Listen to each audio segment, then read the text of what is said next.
Kaip kunigaikštis Gediminas įkūrė Vilnių?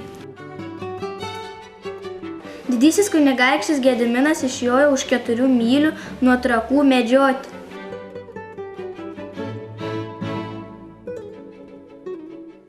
Ir rado prie Vilnios upės gražų kalną, ant kurio sutiko didžiulį žvėrį ir nukovė jį ant to kalno, kurį dabar Tauro kalnu vadina.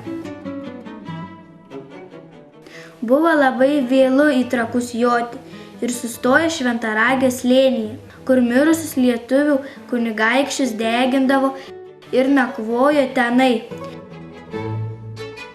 Miegodamas jis sapnavo, kad ant kalno, kurį Plikuoju vadindavo, stovi didžiulis geležinis vilkas, o jame tarytum 100 vilkų staugia.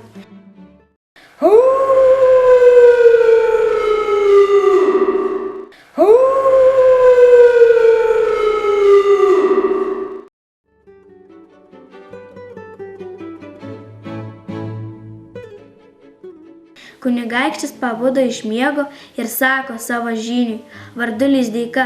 Jis buvo rastas erelio lizde ir buvo tas Lizdeika kunigaikščio Gedimino vyriausias žynys, pagonių kunigas. Sapnavau, girdi, stebuklingą sapną?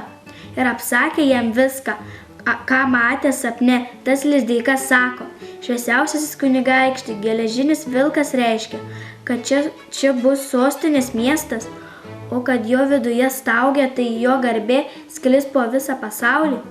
Didysis kunigaikštis Gediminas rytą nebeišjojo, o išsiuntė ieškoti žmonių.